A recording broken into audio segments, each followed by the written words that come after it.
157 পৃষ্ঠার 15 নম্বর অধ্যায় যে রয়েছে ক্ষেত্রফল ও পরিসীমা সংক্রান্ত বিষয়টা, সেখানে আজকে ক্ষেত্রফল সংক্রান্ত সমস্যা নিয়ে আলোচনা করছি। এখানে বিভিন্ন জ্যামিতিক আকার রয়েছে, সেই জ্যামিতিক আকার চিত্রগুলোর আমাদের ক্ষেত্রফল বের করতে হবে। এখানে যে 1 নম্বর চিত্রটা রয়েছে, সেই চিত্রটাতে এখানে কি বলেছে দেখো, নিচে একটা ছক রয়েছে, সেখানে বলেছে সম্পূর্ণ ক্ষুদ্রতম বর্গাকার ঘরের সংখ্যা। এখানে দেখো, এখানে 1টি 2 3 4 অর্থাৎ এখানে 4টি রয়েছে, সেই জন্যে এখানে লিখেছে সম্পূর্ণ ক্ষুদ্রতম বর্গাকার ঘরের সংখ্যা হচ্ছে 4টি। আর এখানে ক্ষেত্রফলের ক্ষেত্রে বলা আছে একটি ক্ষুদ্রতম বর্গাকার ঘর হচ্ছে 1 বর্গ সেমি, সেই জন্য যেহেতু এখানে 4টি রয়েছে তাই এখানে ক্ষেত্রফল হচ্ছে আমাদের 4 বর্গ সেমি।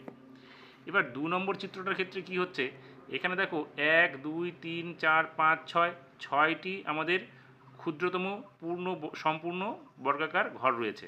তাহলে এখানে আমরা 2 ঘরে যেটা আছে 2 নম্বর ঘরে, সেখানে আমরা লিখব 6। এবার এখানে তাহলে ক্ষেত্রফল কত হবে, যেহেতু এখানে 6টি রয়েছে তাহলে এখানে 6 বর্গ সেমি হবে, তাহলে এখানে আমরা লিখব 6 বর্গ সেমি। এরপরে 3 নম্বর যেটা রয়েছে, সেখানে দেখো 1 2 3 4 4টি পূর্ণ বর্গাকার সংখ্যা রয়েছে, তাহলে এখানে আমরা লিখব 4। অর্ধেক ক্ষুদ্রতম বর্গাকার ঘরের সংখ্যা, তাহলে দেখো এখানে কিন্তু অর্ধেক একটাও নেই, এখানে দুটো রয়েছে অর্ধেকের বেশি আর দুটো রয়েছে অর্ধেকের কম। তাহলে এখানে বলেছে অর্ধেকের বেশি ক্ষুদ্রতম বর্গাকার ঘরের সংখ্যা, তাহলে আমরা এখানে পেলাম কটা, দুটো। আর অর্ধেকের কম ক্ষুদ্রতম বর্গাকার ঘরের সংখ্যা পেলাম কটা, দুটা। তাহলে আমাদের এখানে ক্ষেত্রফলটা কি কত হবে, তাহলে এখানে দেখো 1 2 3 4 4 বর্গ, এখানে তো হয়ে গেল 4 বর্গ সেমি। আর এখানে এই ঘরটার ক্ষেত্রে এখানে ছোট ঘরটা এখানে আসবে আর এই ছোট ঘরটা এখানে আসবে, তার মানে দুটো হয়ে যাবে আমাদের। তাহলে আমরা 4 আর 2 এখানে পাবো হচ্ছে 6 বর্গ সেমি। এবার 4 নম্বর যে চিত্রটা রয়েছে, 4 নম্বরের ক্ষেত্রে আমরা কি যাব, দেখো এখানে 1 2 3 4 এখানে 4টি অর্ধেক করে রয়েছে, তাহলে এখানে দেখো অর্ধেক ক্ষুদ্রতম বর্গাকার ঘরের সংখ্যা আমরা এখানে পেলাম কত, 4টি। এবার এর ক্ষেত্রফল কি হবে, 4টে অর্ধেক অর্ধেক অর্থাৎ এখানে তার মানে হবে 2 বর্গ সেমি, তাহলে আমরা এখানে লিখব 2 বর্গ সেমি। এবার 5 নম্বর যে সংখ্যাটা রয়েছে বা 5 নম্বর চিত্রটা যে রয়েছে, সেখানে আমরা দেখব এখানে অর্ধেক রয়েছে একটি, অর্ধেকের কম একটি, অর্ধেকের বেশি একটি।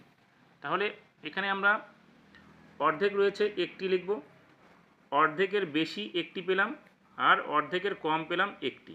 তাহলে তার ক্ষেত্রফলটা কত হবে, দেখো ক্ষেত্রফল আমরা বের করতে গেলে এখানে হচ্ছে এই অর্ধেকের কম অংশটা অর্ধেকের বেশি অংশে জুড়ে গেলে এখানে হয়ে যাবে 1 বর্গ সেমি, আর এখানে অর্ধেক, তার মানে 1 আর অর্ধেক মানে হচ্ছে 1.5 মানে 1.5 বর্গ সেমি। তাহলে এখানে আমরা লিখব হচ্ছে 1.5 বর্গ সেমি অথবা 1.5 বর্গ সেমি। এরপরে যে 6 নম্বর চিত্রটা রয়েছে, দেখো 6 নম্বর চিত্রটাতে গেলে আমরা এখানে 4টি পূর্ণঘর পাচ্ছি আর 2টি অর্ধেক পাচ্ছি।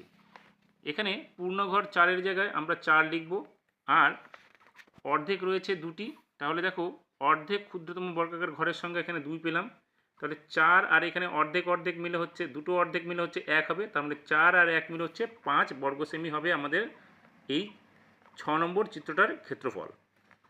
এরপরে 7 নম্বর যে চিত্রটা রয়েছে, এখানে দেখো 1 2 3 4 5 5টি পূর্ণঘর রয়েছে আর 2টি অর্ধেক অর্ধেক রয়েছে, তাহলে এখানে আমরা লিখব 5টি হচ্ছে অর্ধেক পূর্ণঘর এবং 2টি হচ্ছে আমাদের অর্ধেক। তাহলে এখানে দুটো অর্ধেক মিলে 1 হবে, তাহলে এখানে 5টা আর অর্ধেক অর্ধেক মিলে একটা, তার মানে 6। তাহলে এখানে আমরা ক্ষেত্রফল কত পেলাম, 6 বর্গ সেমি। এরপরে সবশেষে যেটা রয়েছে 8 নম্বর চিত্রটা, সেখানে দেখো 1 2 3 4 4টি রয়েছে পূর্ণ, 1 2 3 4 4টি রয়েছে অর্ধেক। তাহলে এখানে আমরা 8 নম্বরের ক্ষেত্রে এখানে লিখব 4টি পূর্ণ এবং 4টি হচ্ছে অর্ধেক, তাহলে 4টি অর্ধেক মিলে আমাদের কটা হবে, দুটো। এখানে দেখো অর্ধেক অর্ধেক মিলে একটি হবে, এখানে অর্ধেক অর্ধেক মিলে একটি, তাহলে 4 আর এখানে 5, এখানে হলো 1 6। তার মানে এখানে 8 নম্বর যে চিত্রটা রয়েছে তার ক্ষেত্রফল হবে আমাদের 6 বর্গ সেমি। এইভাবে আমাদেরকে এখানে যে জ্যামিতিক চিত্রগুলো রয়েছে তার ক্ষেত্রফল বের করতে হবে। আশা করি বোঝাতে পেরেছি। ভালো লাগলে অবশ্যই লাইক শেয়ার কমেন্টস করবে, এবং যারা নতুন তারা এই ধরনের সমাধান পেতে অবশ্যই আমার চ্যানেলটিকে সাবস্ক্রাইব করবে এবং বেল আইকনে গিয়ে অল নোটিফিকেশান ক্লিক করে রাখবে। তাহলে পরবর্তী যে সমাধানগুলো রয়েছে সেগুলো তোমরা অবশ্যই পেয়ে যাবে।